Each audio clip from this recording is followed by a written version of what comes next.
guys.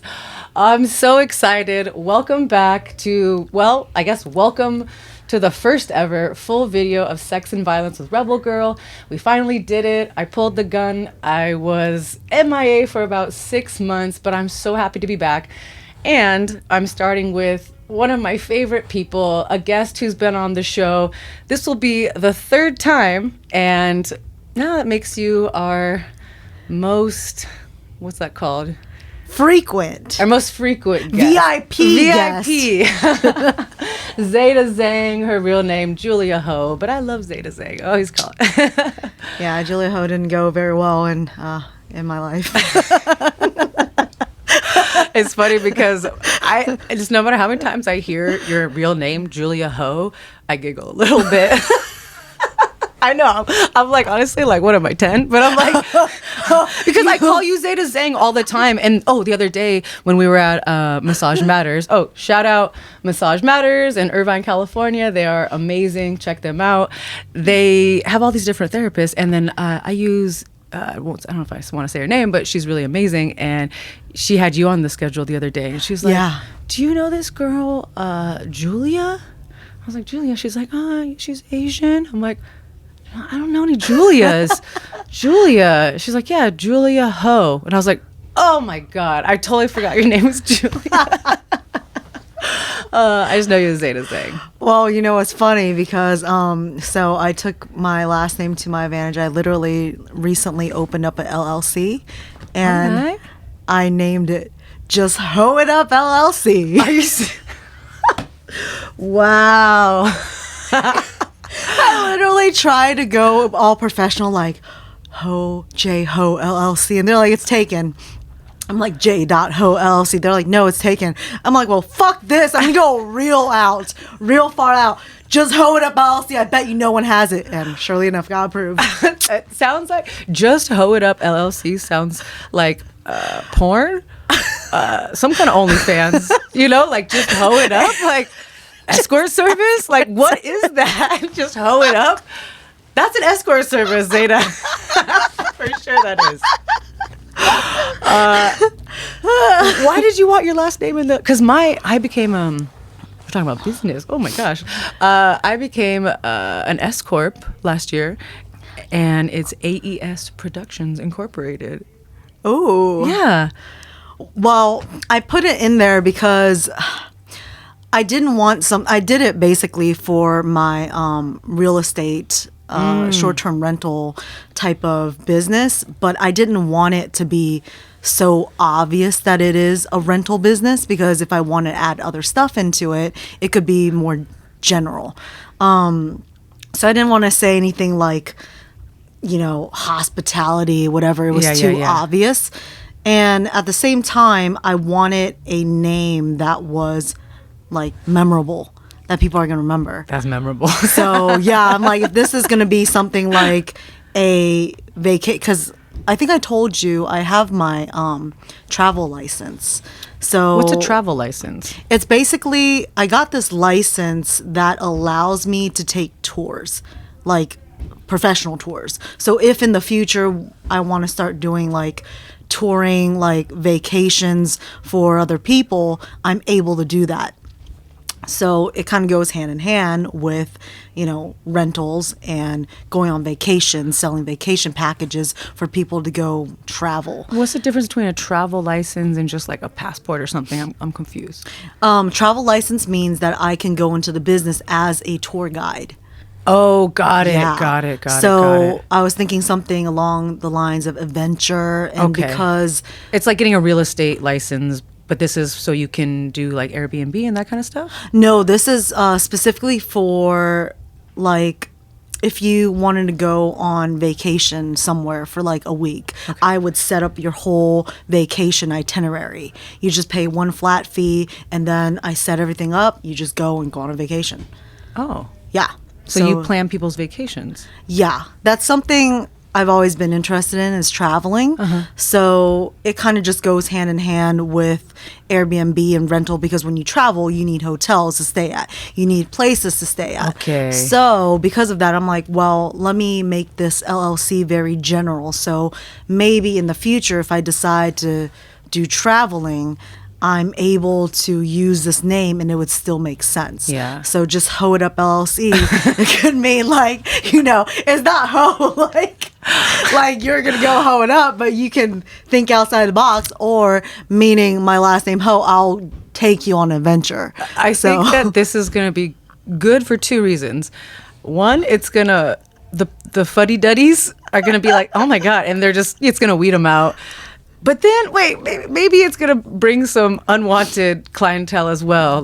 Just hoe it up. Ooh, my kind of business. Well, it's their fault for not doing research. They're going to show them and be like, where are the prostitutes at? And there's going to be none. But, you know, at least you showed up to my place and you're going to be paying for one night rental fee. At least. You're also, okay, so you're getting into the planning of the vacations and whatnot. I know you're doing some Airbnb stuff, but you got into that so quickly. And you and I were the type of friends that we're both so busy with all these different things that we do and competing and whatnot that when we get together, we'll just catch each other up. But like, you do so much. And sometimes we don't even get time to catch up. And you just got into the Airbnb recently. So tell me a little bit about that, because I don't know much about it, but I know, you know, it's a really lucrative business right now. So the Airbnb thing, I actually got into it a while back, but purely by accident. So back around like 2019, when I was touring all over for pro wrestling, I had to go to Asia and I was going to be there for 3-4 months. And because of that, I was thinking, I don't want to pay rent in Florida, in Orlando, and then go to Asia, make money and put that money towards rent when I'm not even going to be there. Because you were still wrestling in Florida at the time? I was wrestling, but I was touring in Asia, so I had rent to pay. Okay. But I wasn't going to even be there. So because of that, I was like, I'm not going to go pay rent, and all the money I make, like half of it has to go to rent. So because of that, I decided I'm going to sublease it.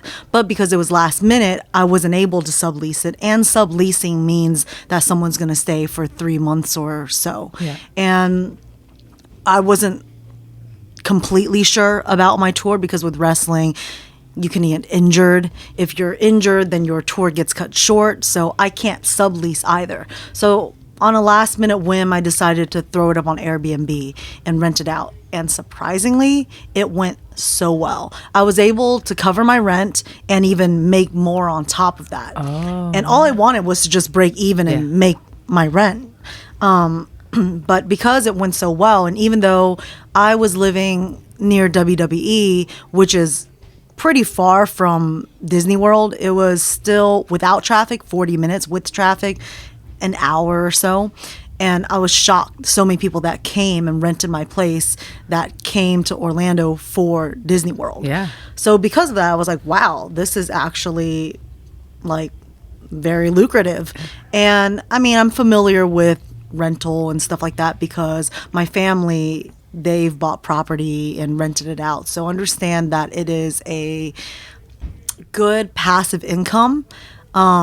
And it's something that allows me time to do what I love and focus on my career, but not have to struggle so hard like I used to, having to like sleep out of my car and stuff like that, just to save money to be able to put towards my career. Yeah, that's amazing. And it's definitely like it's one of the things you can do that's not a job where you're constantly on your feet and you're so tired that you can't do the other things you want to do, like wrestle or acting or all the cool stuff that you do.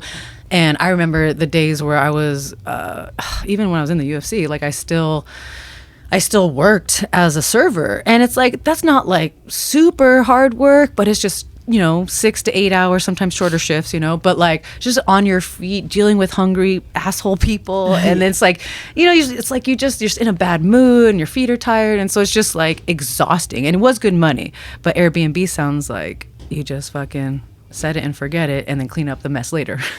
Kind of, yeah. Well, Airbnb is a little bit more work. Long-term rental, you can set it and forget it. Airbnb, it's like There is work to it, but luckily a lot of it has to be on the phone. It's just a phone call. Like something goes wrong, call someone. There's certain times where I have to be there for it, but that's for the place I stay at now in California. So my rooms are rented out to different people, and to save money, instead of me hiring a cleaner, sometimes if I have time, I'll go back and clean it myself and get everything set up. Yeah. So because of that, I am learning through that with the Airbnb process, and that's allowed me to know who to call and what type of things I need to do if something goes wrong, or if some guest switches over and I have a new guest coming in. What? And this is why someone like me would be like, oh, that sounds awesome. But I know that there are some horror stories out there about bad guests, or maybe people, I mean, the payment thing, they have to pay up front, and so it's probably not ever a financial thing. But has anyone ever been like an asshole to you? Like, what's the worst Airbnb type story that you have? Oh my gosh, there's so many. So, well, I kind of got lucky when I first started Airbnb. Like I said, I just threw it up on a whim, and I had it in Orlando, so I had pretty good guests. Actually, all my guests were pretty amazing because they were people that were there on vacation. Orlando is like the #1 tourist spot, so everyone comes for vacation to go to Disney World, and Disney World is not cheap. So most of the people that I got were all like really good people, just like respectable, good background, didn't mess my place up. But then in 2019, I was interested in getting a house, but unfortunately, the housing market in California is so crazy. It's just not really worth getting a house out here. So I decided to get a house in Florida. But during that time, before I got the house, I ended up doing some research because my parents wanted me to get something out in California, and I told them that it was not going to be a good investment because it's so expensive and you don't get much in return. And so during that time, I decided to do some like market research. And the place I live at over in Riverside area, there is a bunch of houses for sale that's much cheaper than LA. And I decided to test it out by renting my place out because there were so many rooms, and my family's overseas half the year. So I'm like, well, all these extra rooms. Such a great idea in theory. Yeah, in theory. So I decided to rent it out and stuff like that. And when I did that, it's been really hit or miss because of the area. The problem is over there, it's highly known for meth. Scante warriors. Oh my gosh. I've had so many meth heads show up at my place. I had to kick them out. There was people like doing drugs in my place. There was like domestic violence in my place. It was just like insane. Did you ever have to call the cops? Oh yeah. How many times? Like twice, and one time I had to threaten to call the cops because there was a domestic violence issue where I even have it on video because I got cameras at my place. So smart. And during this time when I rented it out, COVID hit and I was overseas. So I couldn't really manage these people. I was not there in person, but I can see everything through the camera. And I luckily had a couple of really good guests that kind of kept things in check for me over there and let me know what's up. Oh, okay. So I was very lucky with that. Yeah. But the bad guests that came, one day I'm like overseas in Taiwan. I get this text message at like 4 a.m. because of the time difference. And one of my longtime guests, he was like, hey, can you check the cameras? I'm like, what's up? And then he's like, they're fighting. And I was like, oh, crap. So I look at the camera, and this guy literally starts charging the front door, like just punching, like trying to punch his girlfriend. And next thing you know... Wait, was the door closed or open? The front door, like she ran into the front door. He ran after her, and she shut the door like on him. Wow. Yeah. And I was just like, what the fuck? And I bitched them out. I'm like... Through the camera?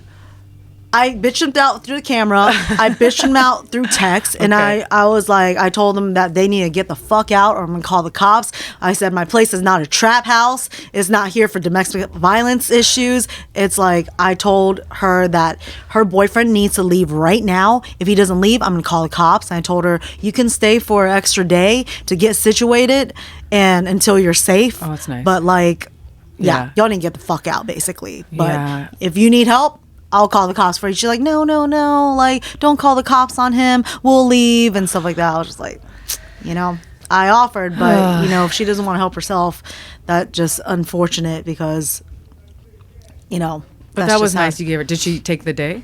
No, she just wanted to go. Yeah, she wanted to go with him. So I was like, So domestic violence. Okay. Yeah. And then there was another time. Oh my gosh, I'm at this dinner meeting, and within this hour, this dude is trying to find my place, and he is blowing up my phone like 10 times within an hour. He's calling me and he goes, hey, I don't know where you're at. I'm coming on this street. And the thing is, there's 4 entrances to my neighborhood. So I don't know what entrance you're coming from. And he's on foot. And I was just like, all I knew was that he was close by. He was like 5 minutes away maybe. So I'm like, just call an Uber and they'll take you there. I'm like, it's on Google Maps. Like, use Google Maps. It'll get you there.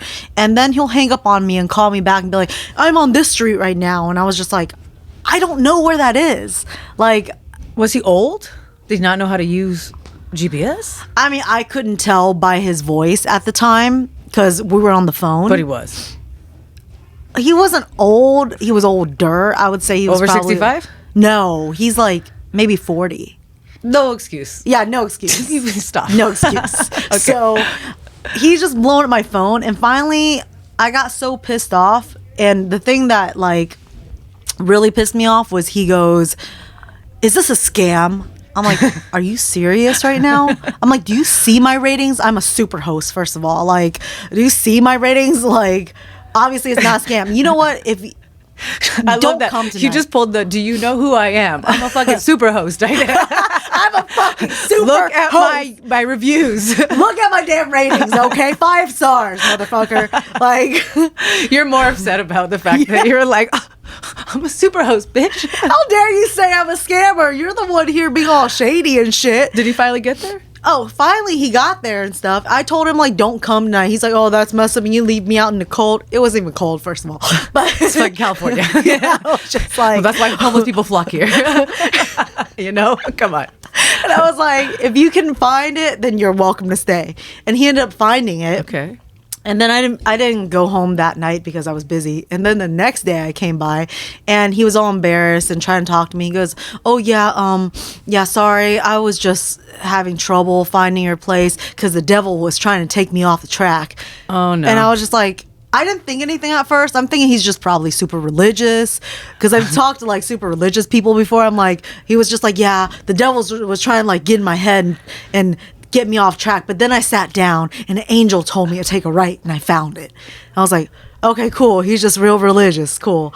And then you're really understanding, Zeda. Everyone tells me I feel like that. this is like red flag number 5 at this point. Like, okay, continue story. Continue. I'm way too understanding. Okay. And then he decides to like tell me, oh, I'm a scientist. I'm like, you're a scientist. And he's like explaining how he invented something that's like so renowned and unique that they called it like basically what's it called? What's that one movie with Leonardo DiCaprio, I think? He said his thing was like so recognized because it was some very cool technology. I'm like, okay, so you're in science, you're a scientist, you know all this technology. Oh, he said his stuff was like the Da Vinci Code. Okay. He said it was so renowned that they dubbed it as unique as the Da Vinci Code or something. I'm like, okay, so you're a scientist, you have all this technology knowledge, but you don't know how to use simple GPS. Okay. And he goes, oh, well, I only understand like the complex technology. I don't understand the simple one. And I still gave him the benefit of the doubt because I'm like, maybe this dude got some like, I don't know, like some autism where he's just really good and smart in certain aspects and just don't know regular stuff. After I watched that Netflix show Love on the Spectrum, if you have not seen that, it opened my eyes, you know, because if you don't deal with someone on the spectrum growing up or like on a regular basis in your adult life, like I was just clueless. And now like anyone who's just even just a little bit weird, I'm like, maybe they're on the spectrum. And I feel like I'm so much more like empathetic, you know, and probably none of these people are, but I'm always like more like maybe they're on the spectrum now, or they're on drugs, or that too. Yeah. Well, at least this dude was because. Okay, so did he stay the night? No, I ended up kicking him out because what got me was what got you, Zeda? What got me was he said that he felt like he was going to be abducted by aliens, so he got paranoid. And I'm like, all right, that's the cutoff point. You think aliens are the cutoff. Aliens are coming at you. And that's why you were all freaked out and calling me, blowing up my phone. And then I just looked dead him in the I looked at him straight dead in the eyes. And I'm like, are you on meth? And he goes, just to see his reaction, he's like, oh, no. I'm not on meth, no. I smoke a little weed now and again, but that's about it. I don't do meth. I don't do that. Why? Are you a cop? Oh my God. And I'm like, no, but I got a lot of cop friends. And he goes, oh, cause you seem like a cop. And he's like, what do you do? I'm like, I fight. I just don't. Literally. Okay, so you're telling me this story, and I love you and care about you. So I'm just like, and I've told Mike this too. I'm like, I know she's a strong girl. She can fight, you know, she could fucking suplex somebody on their head. But these crazies are, you know, on meth. Like, they have like superpowers, you know? Oh, yeah. Well, I made sure I stood in the kitchen. I got the kitchen knives around me. I was very aware. Have you ever stayed with a Airbnb guest? Oh, yeah. And just you guys? No, there was other people there, but... Yeah, I was there. No one's ever tried anything like sexual or like one dude hit on me for sure. Well, you're gonna get that. That's I'm normal. just like, awkward. You are literally living at my place. Like, calm the fuck down. Yeah, like, guys will. Yeah, they don't give two fucks about that. They're, you know, like they're gonna make an attempt. So I'm like real clear about it. I'm just like, yeah, I got a lot of cop friends. Yeah, I do martial arts. I will fuck you up, basically. So he just bounced? So I kicked him out. I'm like, you gotta leave tomorrow. Because I knew he was on drugs. He was all jittery, nonstop talking. His eyes were all dilated and shit. And then I was just trying to figure out what drug he was on. So I was just like, it seems like meth. And I asked him, and he got real weird about it. I think you should be more stringent with your it doesn't criteria. Work. It doesn't work. No? I even write on there, no fucking tweakers. And they still come. They don't give a fuck. Yeah. They don't care. They just show up anyway. So what if they fuck up your property? Oh, yeah, that happened. So the next thing with that is I had one dude, and it was crazy because he must be like a part-time meth user or something, and he'll go like real crazy sometimes because, you know, there's levels to it. And it's crazy because I was so naive to meth and drugs. I didn't really know much about it because one of my old training partners, I went and stayed at his place that he was like living with his friend and his friend's family and stuff. And his friend was on meth. Had no idea. We both had no idea. Hung out with him for 3 days and stuff like that with his wife and kids. Everything seemed normal. And was he like high energy or high energy? Okay, but you thought that was how he always was? Yeah, we just thought he was excited and stuff like that. He was just excited talking about stuff. And then all of a sudden he would just be gone at work. And then he would come back and crash and sleep a lot. And so we're thinking he's tired from work. But you can't really tell when someone's on meth. It's really hard to tell. Unless they're like super like high and fucked up or something, then you can tell. They're doing something real tweakerish. Yeah, real They're fucking cleaning the fucking bottom of the toilet with a toothbrush till like midnight or 1 in the morning. Yeah, that's the only way you can tell. But other than that, I think this person maybe on methamphetamine. Yeah. My bathroom is really clean right now. Oh, if only that was the case. You know, like some of them clean. Ooh, yeah. What if you got all opposite. like the cleaning tweakers? Just I did have a cleaning tweaker. She actually cleaned my place, and she admit to me that she does meth. And I was like, oh, no wonder you clean so well. Okay, half price for you. yeah, literally.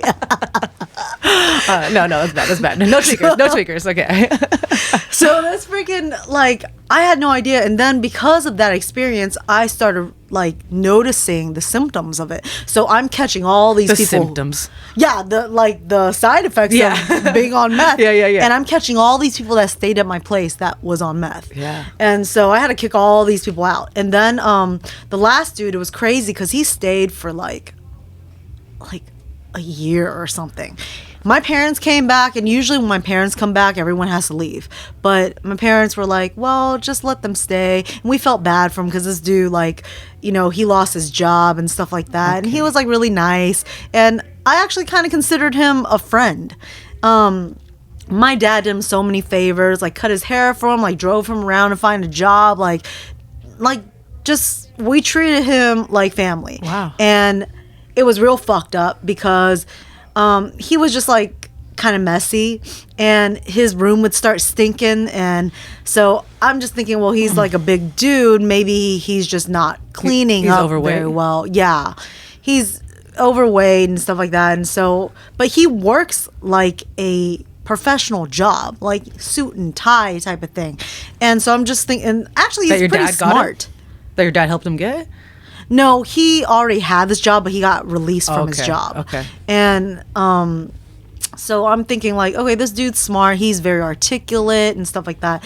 And then all of a sudden, he would start stinking and stuff like that. And it just smelled like piss. So I'm just thinking like, you know, he's a dude. He's kind of like young. He was in, you know, the Navy and stuff like that. And so I'm thinking, you know, days out on sea, you can't really change that. I mean, well, they do change all the time. I feel like those military guys are fucking clean as fuck because you have to be, right? Yeah, like so I thought. Okay. But then I'm thinking maybe whatever reason he's just not being clean. I'm thinking maybe he's just like, when he pees, he doesn't switch his boxers and the pee dripping in his boxers, and just a polyp of boxers and stuff like that made the piss smell. He's just dribbling in his boxers. Just the dick dribble of the piss in his boxers. Do you think that always happens? Oh, for sure. I heard this. I heard that. I mean, I don't have one, but I can imagine, you know, it's like they say no matter how many times you shake. I think there's even like a little catchphrase. It's like no matter how many times you shake it, I don't know, something always ends up in your pants, like a little drops or whatever. Yeah, because we all have a urethra.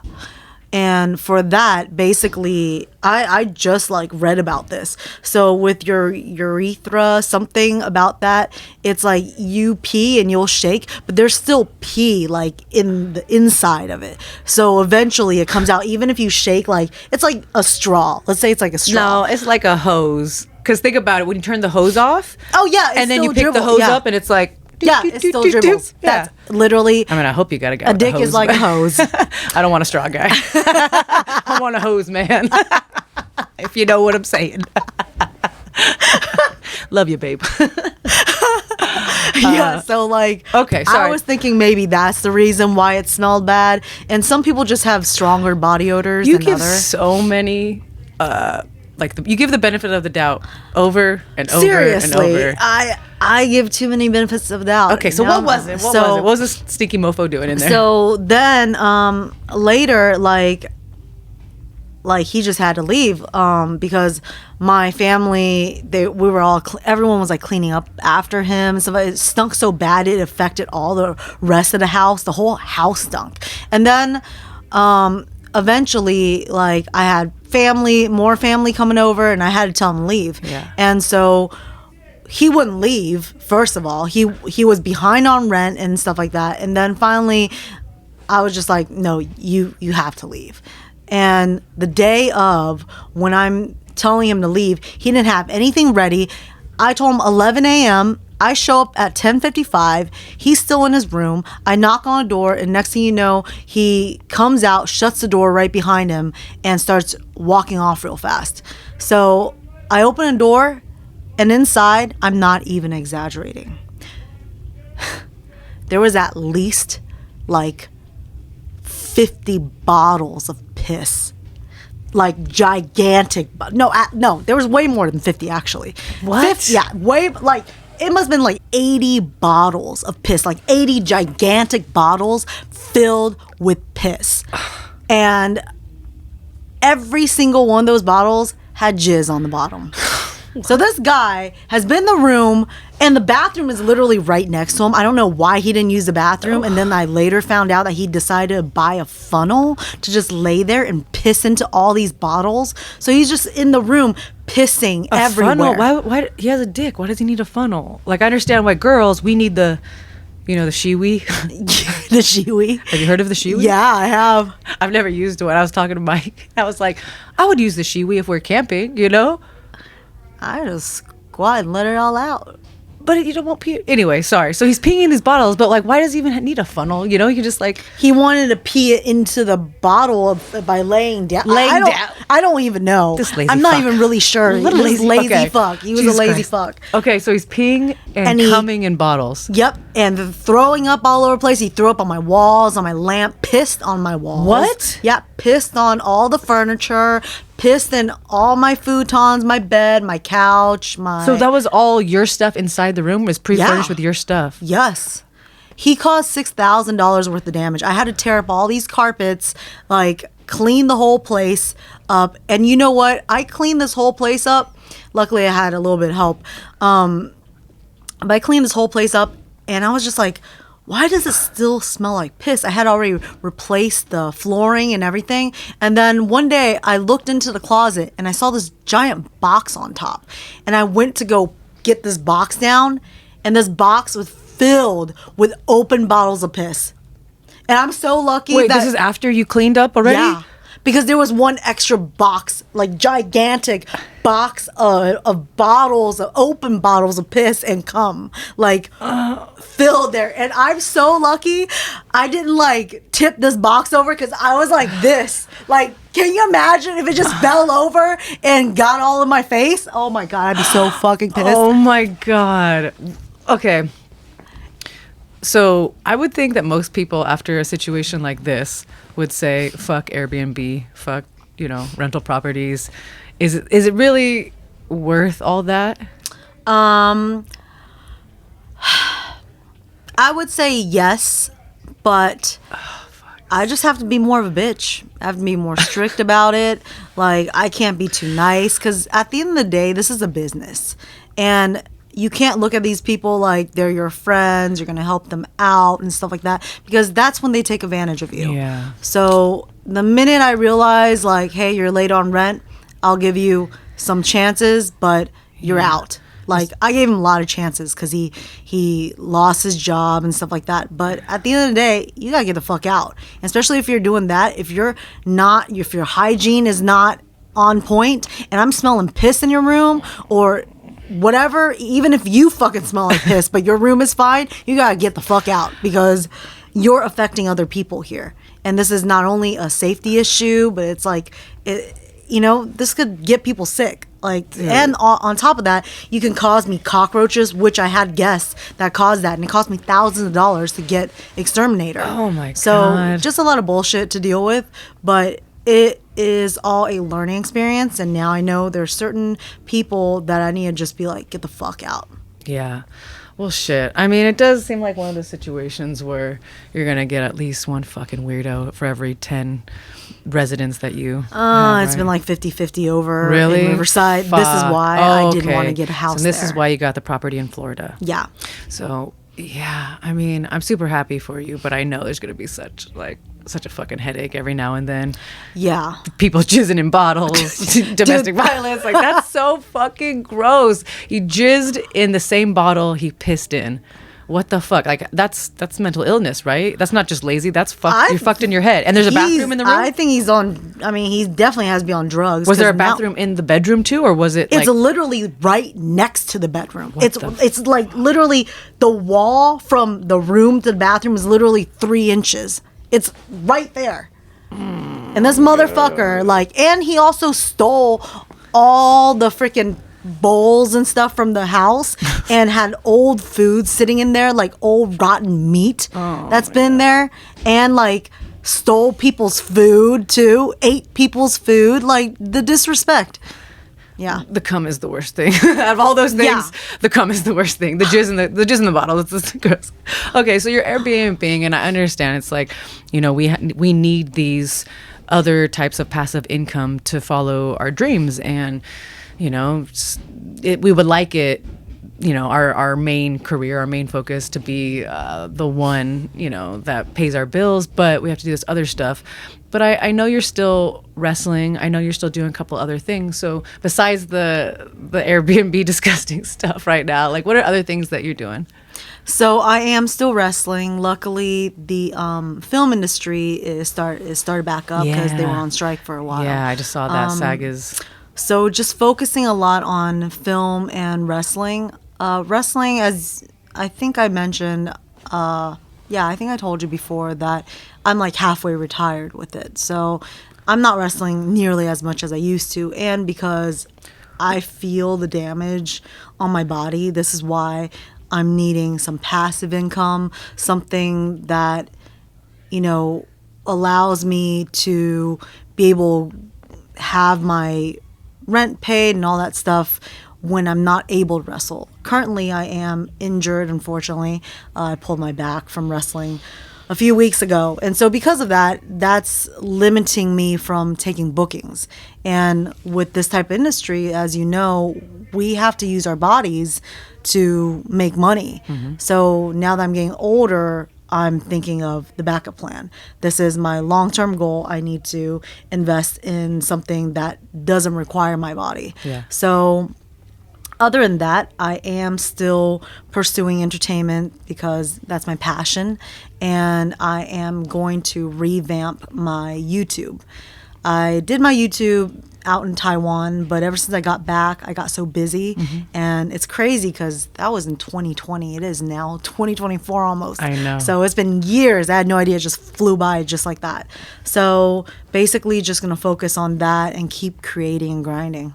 Yeah, I mean, this podcast will also be on my YouTube. You can put it on your YouTube, and it will be available on UFC Fight Pass as well. And so I think both of us are in the same chapter of our lives. It feels like, you know, we're both 36. We've been to the highest level in our careers. You know, we are not with the organizations anymore, but we still have love and passion for the sport. We don't want to fully, like you said, what'd you say, half retired or part? Half retired, yeah. I don't want to I don't really know what half retired is. And I don't even want to say, I'm not going to use that word because to me, like that word is like, I can't. How about part-time fighting? There you go. Part-time wrestler, part-time wrestler. I mean, yeah. So I mean, it's cool because I've said this to you before. It's like I love having friends that are on the same level as me, and I don't mean like someone who's not, you know, like in the UFC or in the WWE is not my level. I'm saying that I love hanging out with people who are consistently trying to get better and who are on their grind. And like, you're one of my friends who's always doing that. And so I love kind of bouncing ideas off of you because who the fuck else am I going to talk to who's been a high-level professional athlete who knows what it's like to, you know, have their body beat up for years from mixed martial arts. You know, you've done everything from wrestling to stunts, you know, so it's like we beat the shit out of our bodies, and I'm just not ready to give it up yet, you know? Like, I know that's in the future, but we're at this point now where it's like, okay, like, our main goals aren't paying the bills, so it's like we got to do these other little things. And I'm so lucky, like, you know, the podcast, working for Up Next Fighting, like these are things that are going to, number one, keep me in the sport, and number two, give me passive income. So I know that you're doing a lot right now, and I also know that, did the movie just come out, Cop vs. Killer? Yes, so tell me about that. Shameless self-promotion. Let's go. I was on that film, man, it's been like over a year and a half ago. It's crazy. And it came about because I work with Master Ken, the YouTuber, whenever he comes in town. Shout out to Master Ken, who was also on the podcast. Yes. So Emeridote black belt. He had this film that he's been sitting on for like 4 years. A script? And yeah, it's his own script. And finally, his investors decided to pull the trigger, and it got made, and he asked me to be in it. And I was very fortunate that I got that opportunity because he just trusted me. Yeah. You guys have done content together. I've seen it's hilarious. Yeah, but he's never seen my like serious side. He always seen not a lot of people seen my serious side. Yeah. When they look at me, they're so used to my funny skits or like the crazy things I say and do on my social media. Mm-hmm. So they think of me as funny, but I actually prefer drama. Really? When it comes to acting. More serious roles. Yeah. I think... Wait, so is Cop vs. Killer not a comedy? It's a dark comedy. But that's perfect. Yeah, it was perfect for me. But my character was pretty serious. Okay. And he really gave me a good character because I got to show my range. Yeah. I was able to... cry on screen and stuff like that. You cried on cue? Yeah, cry on cue. Nice. Like... That's something that I've always... Did you tap into like a fucked up memory? Yeah. So I've been able to do that like all the time. What is that called? Is that method acting or no? I know method acting. Sure. It's like when, if your character's doing something in the scene, like drugs or something, you actually do the drugs. Like I know that's like a form of method acting, but method acting is like you make it as real life as possible. Like you live it, basically. I don't know if, but like pulling from a personal pulling from memory. A memory. I don't really know if there's a term for it. Acting. Acting. Yeah. But apparently it's not very easy to do, I heard, but I am very fortunate that I'm able to tap into that. And I think because of that, I tend to enjoy more drama. I think because of all the bullshit in my life, it's like a way for me to express it and kind of just deal with it. You can like use that shit. I use it. It's like, I went through some fucked up shit, but now at least it can come in handy. It does. It really does. So I remember having to do auditions, and I've literally cried on cue back to back 8 times. Damn. Always on cue. That's black belt level, right? Right? That's I was good. like, shocked. I mean, I found out from my acting friends that people don't actually cry on cue. There's not a lot of people who do it. They're like, cut, and there's somebody with a spray ball. They're like, action. So there's this thing called tear sticks. You rub the stick underneath your eyes and it makes your eyes water. Like vapor rub, kind of like. Yeah. But for your eyes, it's actually made for acting. It won't like blind you, but it'll make your eyes tear up. Burn, yeah. Oh, that's cool. I didn't know that was a thing. I thought all these actors eventually had to learn how to cry on the spot. Me I thought that was like black belt level. You had to like get there. Oh shit. But luckily, I'm traumatized from life, so so I can cry on cue. Yeah. Could I ask you? Is this too dark? Can I ask you like what memories you pull from? I think about the times when I got bullied as a kid and how much I hated my life. Damn. And how I was suicidal at a young age. I just remember hating my life, wishing that I was not born. Or what age were you? I remember as early as like 4 years old. 4 and 6 years old, I think was the worst. No, Zeda. I remember like I actually tried to kill myself when I was like, this is not very happy topic, but yeah, like I think I was like 15 and I like ate all the pills in my medicine cabinet. It was just like cold medicine, right? Like nothing crazy, but I remember like my dad came into my room and like was like, what are you doing? And like yelled at me because he didn't know what was going on. And I was just like, ugh, like all out of it. And then I like puked, you know, like, but I remember like that hopelessness of that age because you can't see far in the future. I totally thought you were going to say like adolescent. It should be adolescent, but I don't know why I was so young. That's so sad. I mean, it was sad that you actually took the pills and stuff. But like 4, I'm like, I mean, I've suppressed all my, like, I can't remember like childhood memories that well. Like every once in a while something will pop up. I'm like, oh yeah. But I don't remember that far back, like 4 or 5. I know I've had you on the podcast and you have some funny, like really young stories, but I just don't have young memories like that. That's actually normal because apparently, thank God. There's this thing called like, I'm like, what's wrong with me? there's this thing called childhood amnesia. So most people don't remember things from before they were 7 years old because but not if they're bad. Right? Like if it's good, it could be good stuff too. Because I know that your psyche will like block out the past, like past traumas. Yeah. So sometimes I'm like, do I have trauma that I don't even like remember? Like, do I need to get like hypnotized or something? Or do I just have fucking CTE and I just don't remember shit from getting punched in the head, you know? Or I do smoke some marijuana these days, you know? So I'm just like, maybe it's a collective. But yeah, I just don't have, it blows me away when I hear people having vivid memories of, 4, 5, 6. Well, it's strange because I have very clear memories from before I was 7. And then for some reason from like 8, 9, 10, I don't remember that much. And then I remember more later. Damn, whatever. 7, I don't really remember. At least you're using it to your advantage now. Yeah. So it'll be like stuff like that. Just that. And also one of the memories was from my domestic violence experience. And the thing that really got me was going to court after the domestic violence issue and me putting a restraining order on my ex.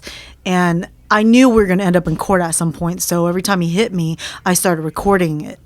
And I recorded like audio of him hitting me. And there's this one audio where he was whipping me with a belt for like 30 minutes straight. And I had to play that in court. And my dad was there in court with me. Holy and fuck.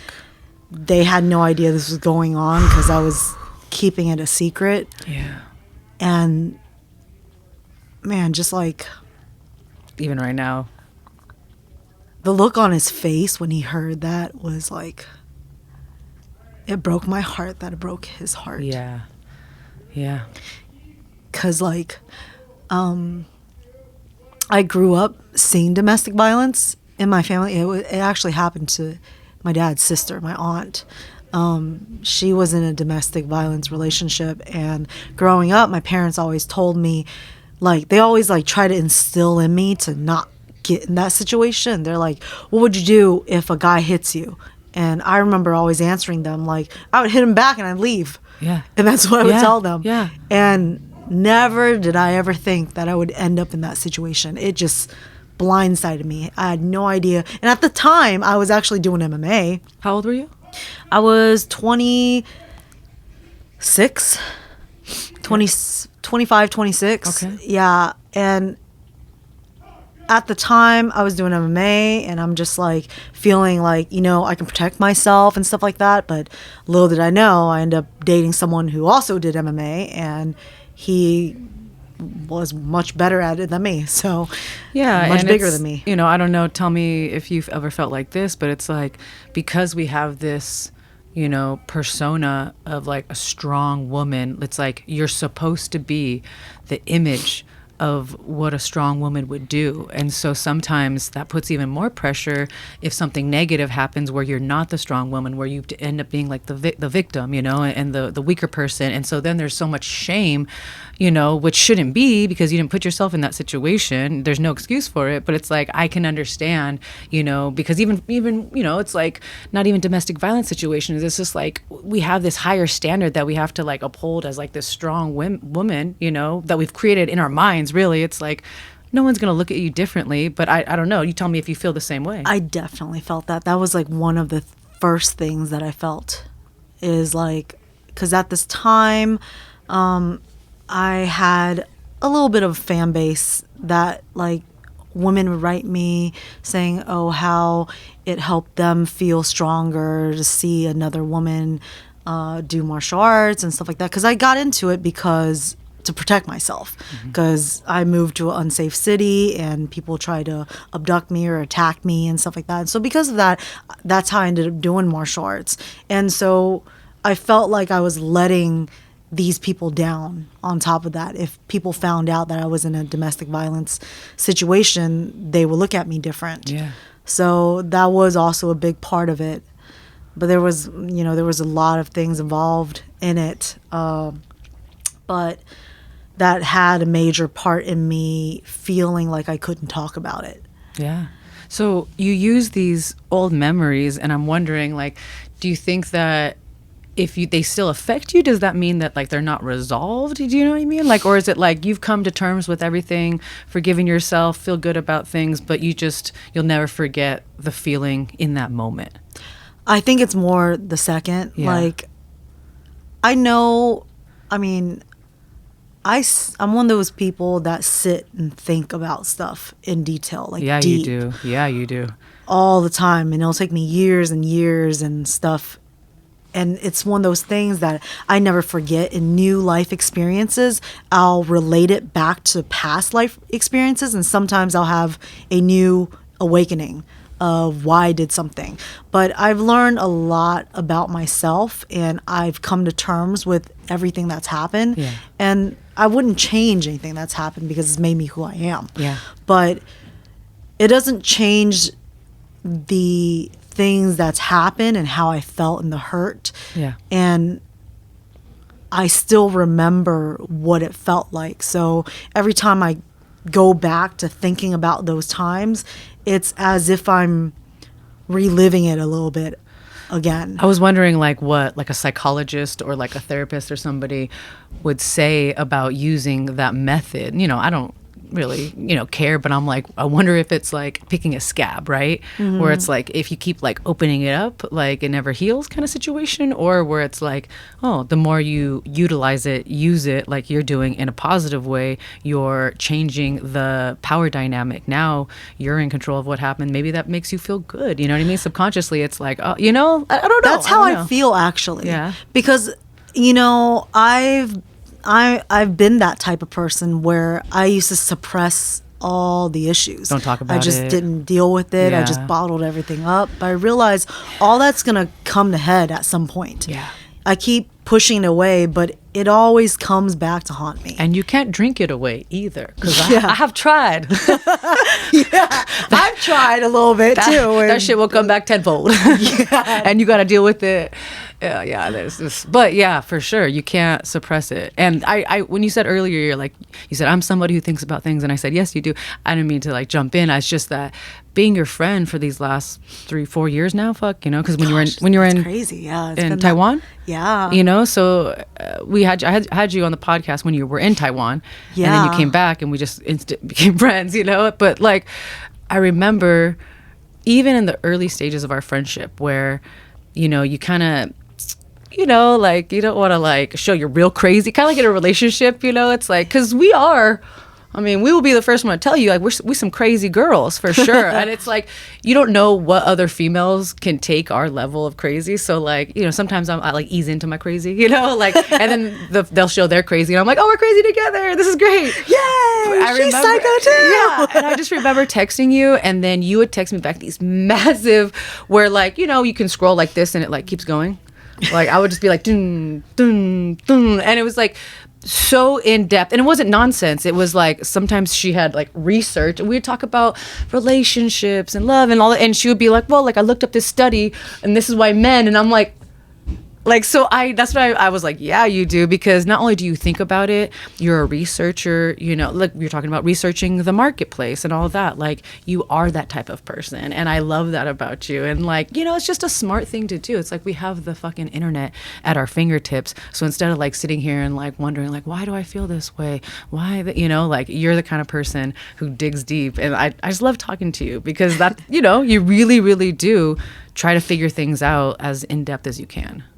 Yeah, I feel like logic has saved me, and I need things to make sense. And if I don't understand something, I have to look it up. I have to do as much research as possible, think about all the different ways it could be or couldn't be, and rule those out, and just use the scientific method basically on life. Yeah. And figure things out to make it make sense for myself. And one light bulb moment I had with you I realized you're doing a lot of like growth, a lot of work on yourself. Like we all are, you know, some people try harder than others.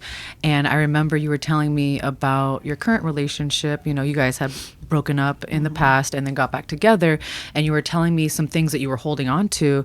And I remember thinking like, damn, like it's so hard to let go of those things. And I, you know, me and my partner, we have a couples therapist. We tell people like, it's so great, like brings you closer together. You don't have to be in turmoil to take advantage of couples therapists. It's, you know, to me, it's like going to the gym. You know, you got to keep doing it, stay consistent, and you're going to be healthy relationship. And some of the stuff that I was learning in my couples therapy about, you know, holding on to resentments or just little things that can fuck up a relationship. They're actually called the 4 horsemen. You're familiar? Oh, yeah. You know, because you did the research, you know? So I think it's like the 4 horsemen of a relationship are resentment, it's like, oh God, I'm not even know. I don't know off the top of my head, but I've heard of it. I just looked at it, but there's like 4 different things that are prime indicators of a breakup or a divorce in a marriage. And I remember you were telling me like, yeah, I'm having these issues in my head, but I'm gonna, you know, basically do this and not do that anymore. And I talked to my therapist, and you know, they were like, oh, you should do this. I'd come back to you like a month later after we do all of our million things and catch up, and you're like, oh yeah, I just let that shit go. And I remember like yeah, I had let that go, but with the help of a professional and, you know, putting the work in. But you had just read about it, told yourself that's what you wanted, to have a healthy relationship with your partner, and then you did it. And so I'm like, damn, like all that research, you know, it's like you're basically kind of like actually working you out. told me about the four horsemen. And then I looked it up, and then I went to this place called the Love Museum, and it was on the board. It was like in one of the sections. I was like, oh, that's what Ashlee was talking about. Oh, really? Yeah. Oh, you did tell me about the Love. Yeah. What is the Love Museum again? Because I feel like. So it's really cool, actually. I actually saw on Instagram. It's a museum that is good for couples to go to, and it has a bunch of fun activities for you guys to get to know each other better, as well as learn things about each other that can trigger arguments and know a healthy way to deal with it. It's almost like having a therapist, a couples therapist there, but in fun game form. So it's kind of like an art installation type situation where you Kind go of, and yeah. like there's different little like games or installation stuff like that. That's cool. It's in LA? It's in LA. Super cute, and actually very reasonable price. It's like 30 something bucks per person. Oh, that's not bad. And I spent 4 hours there. Oh, that's money well spent. Yeah, well spent. I could have spent longer. Is there food inside? No, unfortunately. Can you bring in your own snacks? Yeah, I think you bring your own snacks. Yeah. My first question, is there food inside? They got snacks. They got some tea and hot chocolate. Okay. Damn. Well, I gotta ask, is, you know, sex and violence, but you're back with, you know, X sounds so bad, you know, fuck, like whatever, you know, you're back with your partner, and just how's it going? What, you know, what's happening? How are things going? Things are going really well. It's crazy because like this relationship is so out of what I'm used to. Like, I always told myself, like, they fuck me over, I'm done, never going back, get blocked, and all the stuff. Yeah. And why didn't you believe in second chances? Because I was the type of person that blocked trauma out. Oh, you didn't want to just deal and I don't want to deal with and communicate and get better and work on things and. Yeah, because that's how I dealt with all my issues before. Yeah. Is if there's a problem, I just block it out. I bottle it up, or I just start cutting people off so I don't have to deal with it. Yeah. And I realized that is a thing with me. And when I started facing my issues and facing the trauma is when I realized things can be resolved. Yeah. And this is the first time that I actually gave it that opportunity, because I always felt like, you know, once someone fucks you over, this is done. They're going to fuck you over again. Mm-hmm. And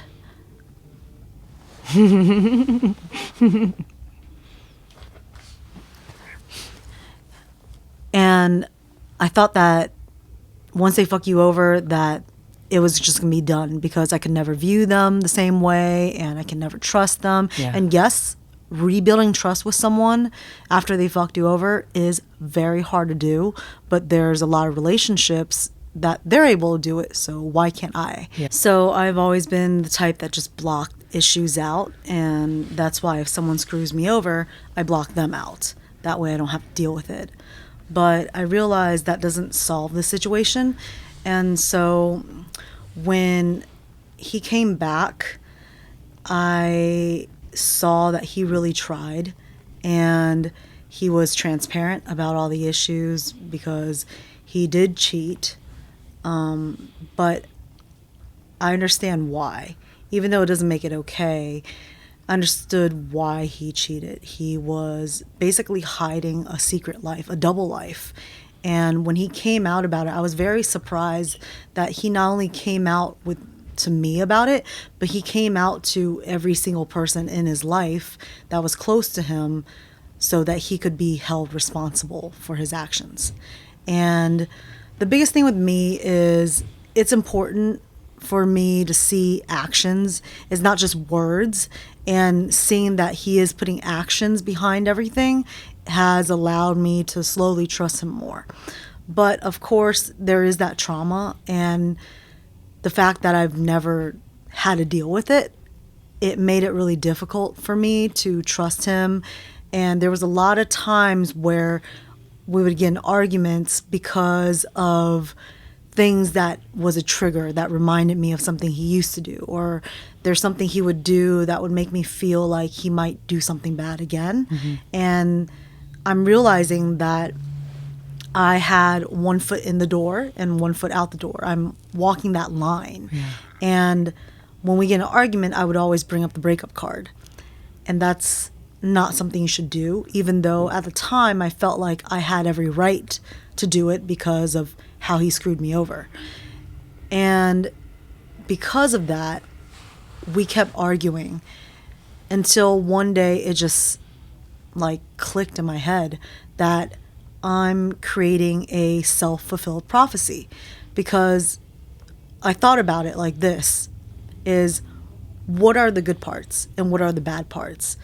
With these combined, is it worth being together with him? And the answer is yes, it's worth being together. So if that's the case, if your answer is yes, you plan to be together with this person, then you have to work it out no matter what. Otherwise, then leave. There isn't going to be an in-between. It's either a yes or no. So in my mind, when I decided this is going to be a yes, then everything else doesn't matter anymore. Because now all it comes down to is, well, how do you make this work? If you're sure that this is a yes, then you make it work. There's not going to be any excuses in between. It goes for anything else in life, I would say. Let's say a career, or let's say some goal that you have.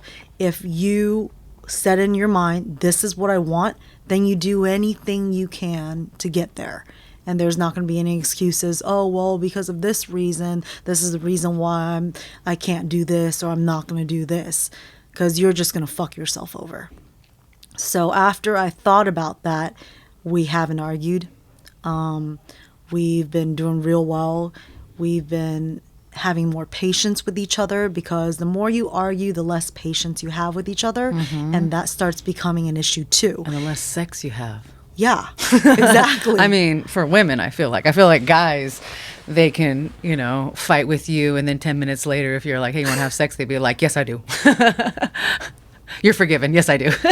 Yeah. But women, on the other hand, I mean, you and I are a little different. We've talked about this in great lengths, how, I am a big old tomboy, but at the same time, like, I am so emotional. I'm such a girl. I'm such a little fucking, if my partner and I are fighting, like, I love sex, but we're not fucking.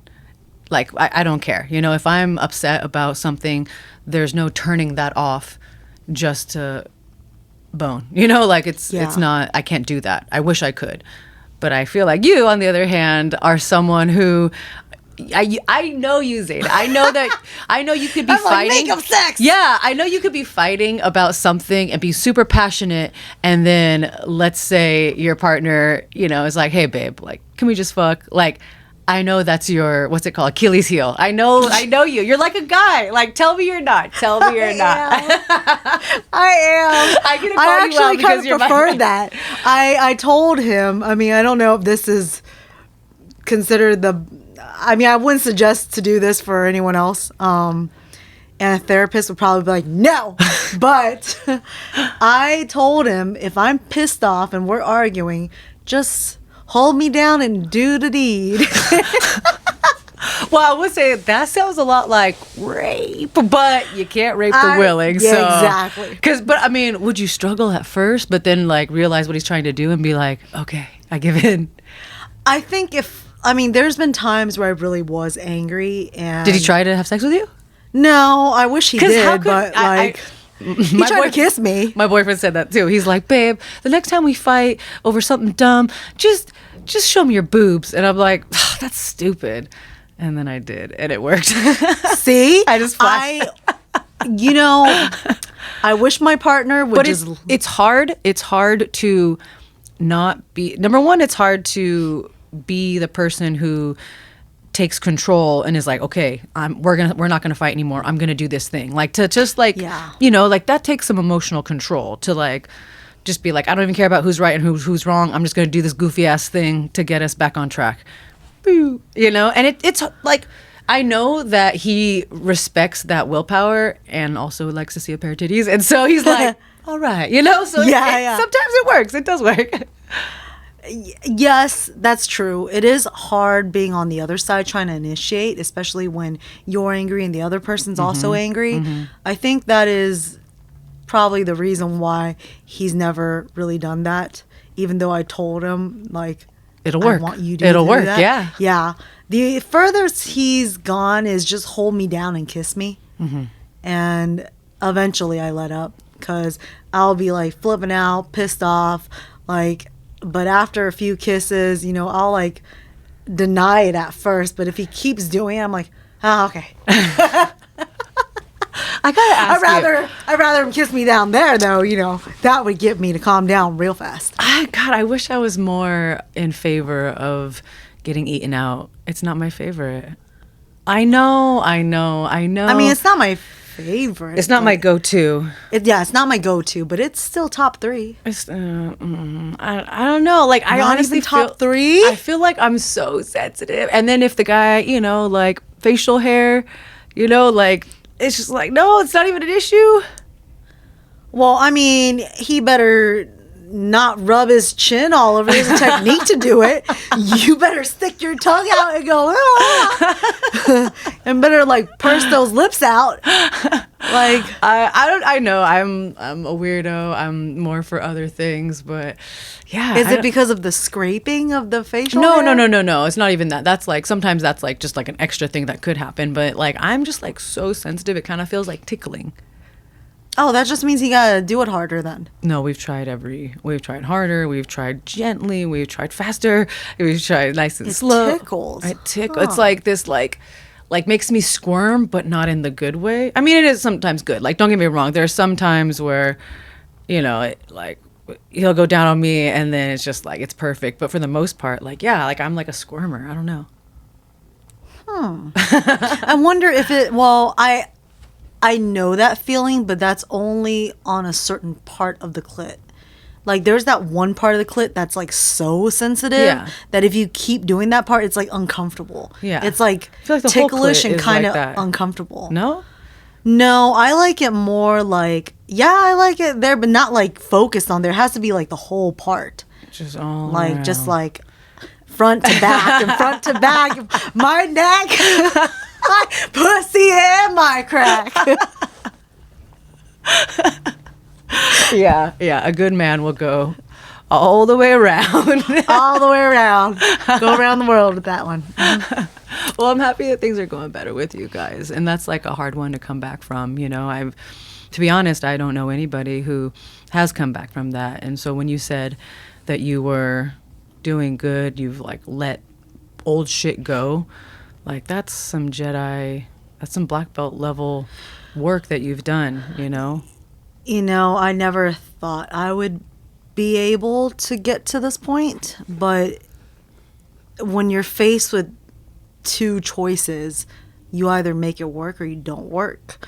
I mean, that's the only logical reason that I see.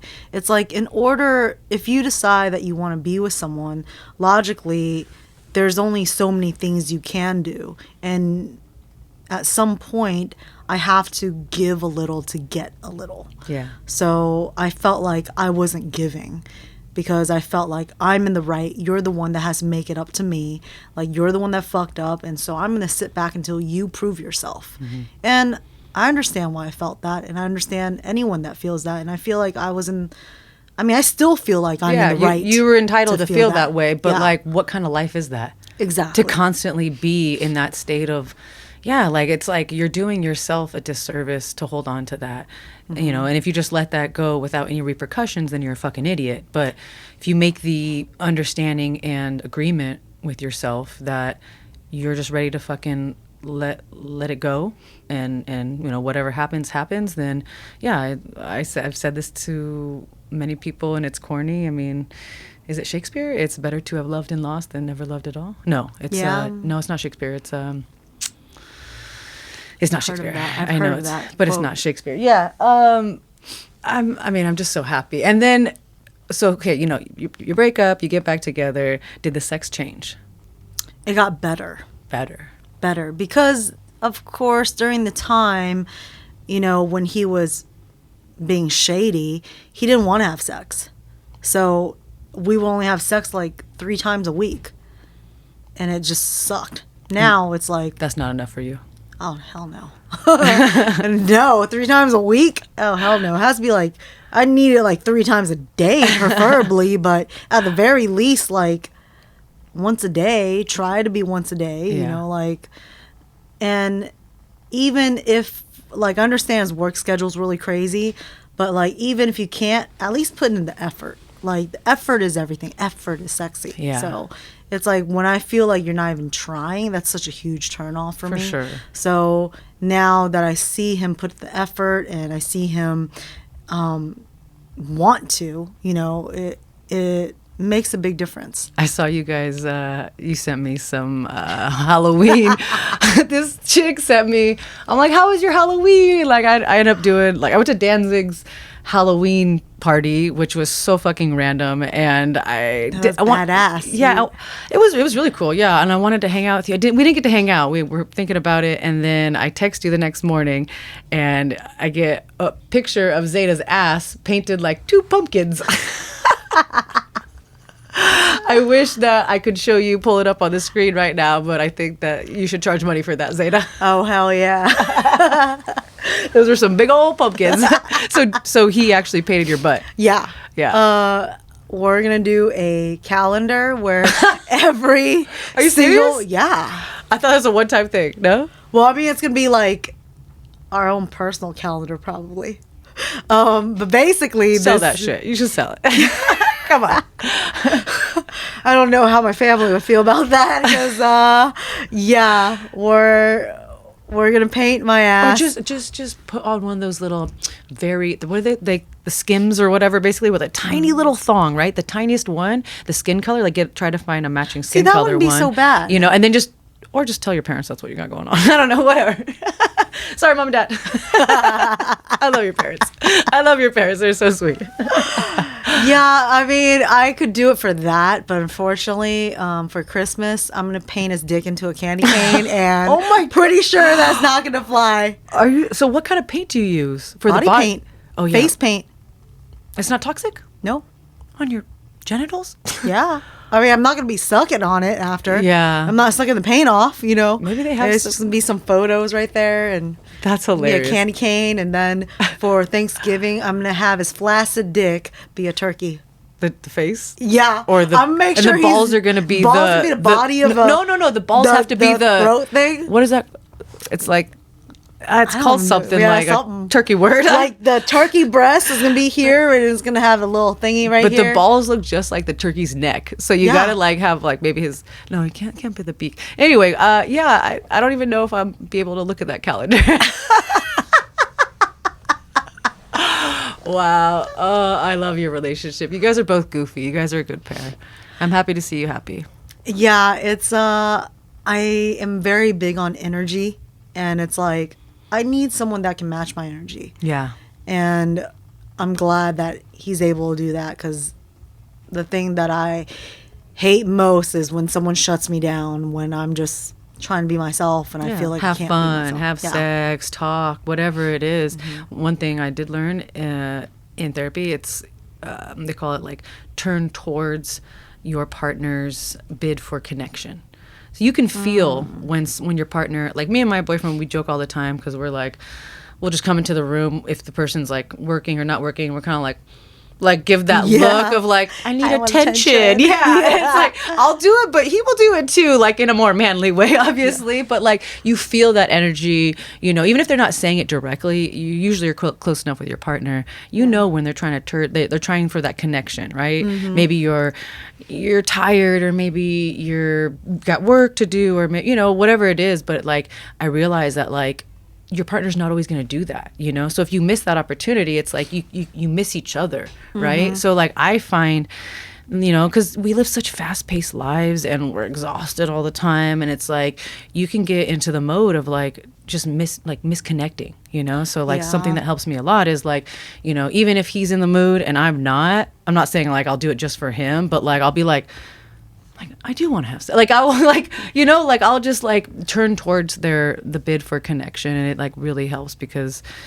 yeah, it's just we're so busy all the time. It's hard to connect, even when, like, you know, my partner and I live together. I think that's important for every relationship, because what I notice, because when I study relationships, or I can't even say study, just from a lot of people that I've talked to, like I think I've told you before that I don't know why, ever since I was young, I've always been the girl that people come to ask for advice, for relationship advice for some reason, even though I didn't even have a boyfriend at the time. But they always ask me for relationship advice.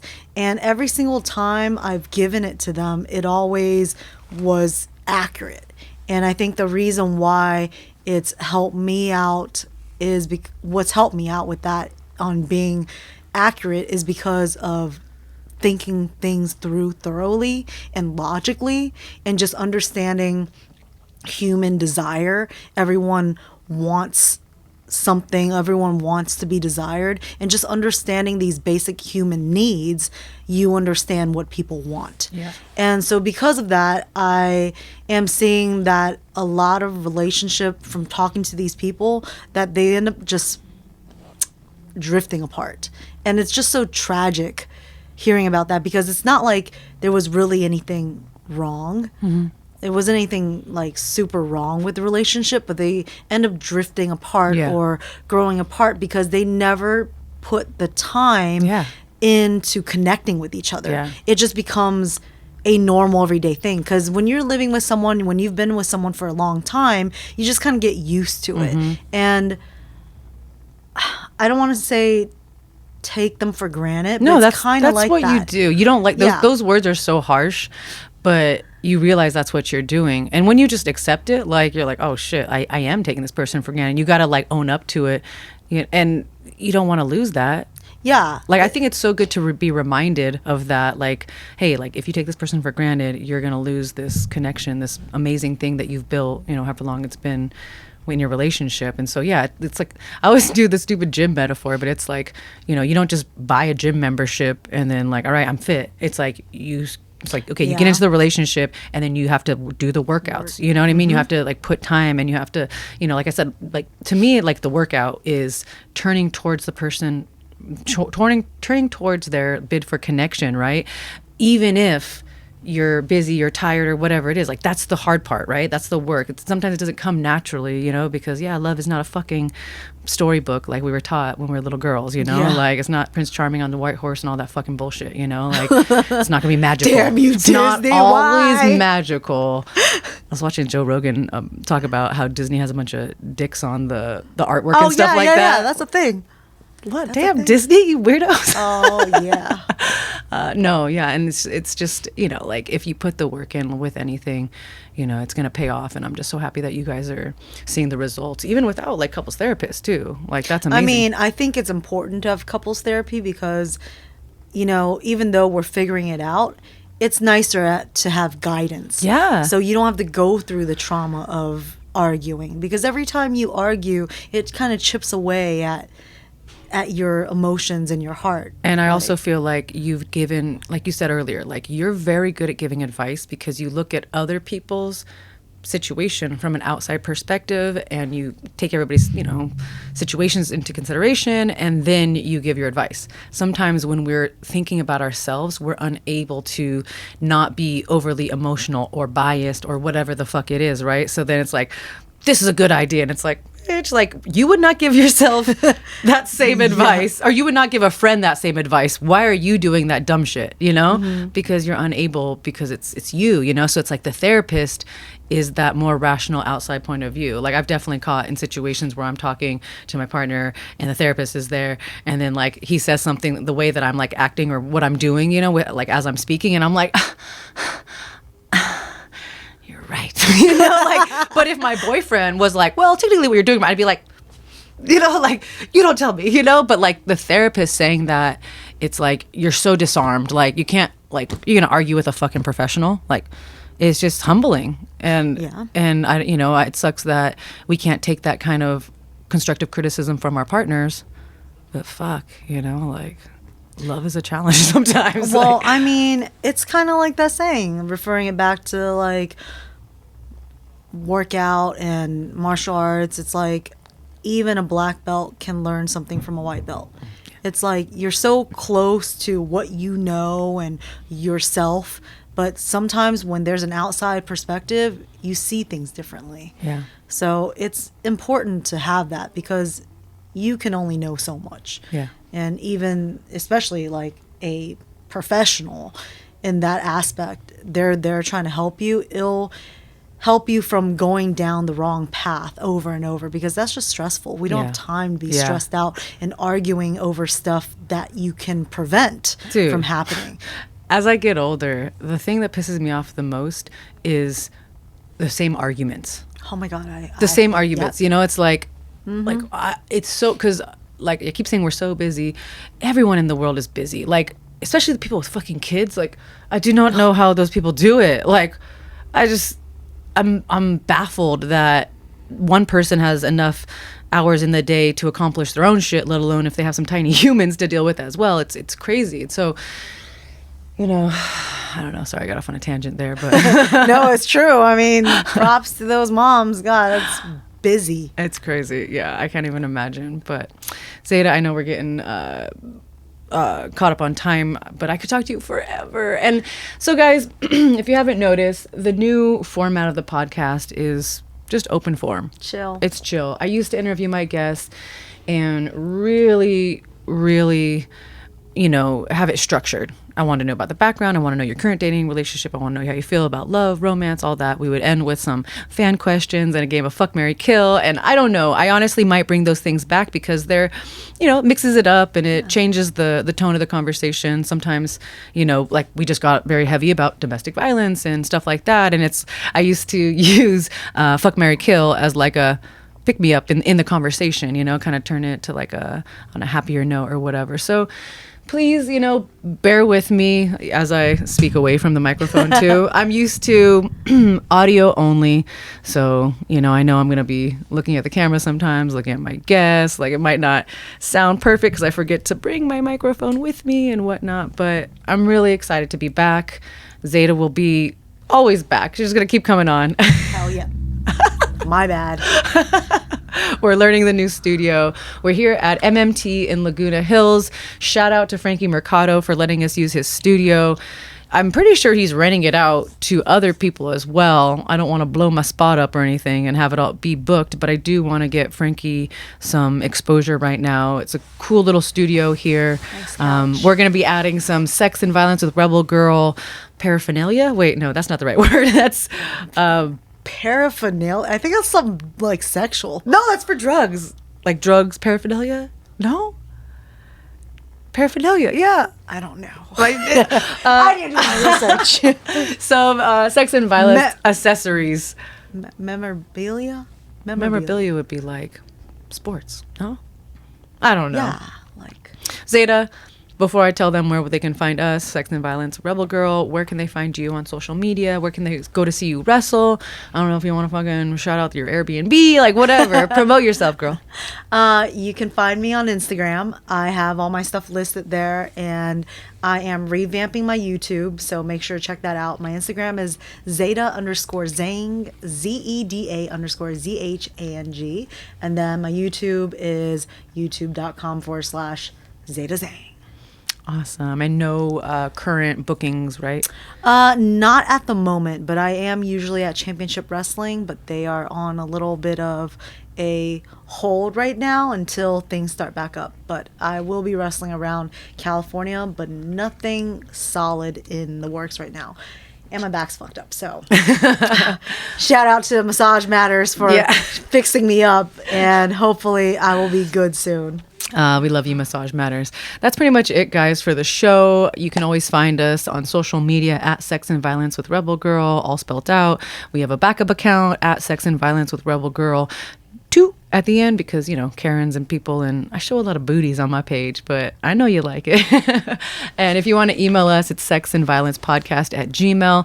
I think it'd be really fun if you guys start writing in, and I don't know, you get questions, like stories. There's, you know, you can ask our guests their advice on your situation, whatever it is. I really just want to incorporate you guys, you know, make the fans more included in the episodes. Yeah. And I don't know, it's such a growing process for me, but there's really no wrongs, you know, like we Well, the good thing about this YouTube chill format is you get to see bonuses. I know. For all the foot guys, we're very comfortable here on the couch. I love this. Very casual. It's so nice too, because, you know, I used to do these on Zoom, and it's just like impersonal. Yeah, impersonal. You know? So guys, stay tuned. We're going to be bringing on some amazing guests. I really appreciate you guys. As always, this podcast is presented by UFC Fight Pass. You can find exclusive content on UFCFightPass.com. And I think for right now, we'll probably be putting these out bi-monthly, every other week, until I can figure out how to edit. So don't be too harsh with me. But yeah, thanks, guys. Tune in again And next if you guys time. want to help Ashlee edit, Yeah. you know, there's some talented fans out there. Yeah, For I sure. know. I've had a lot of fans do artworks for me, and I was like, wow. It is time consuming, but I feel like with anything, if I am consistent with it and just keep cranking it out, I'll be one of those people that can bust it out like nothing. Yeah. Yeah, you know, teach a girl to fish. How's that go? You know, like, I want to fish. No, I don't want to fish. But Yeah, I like fishing. all right, guys. See you next time.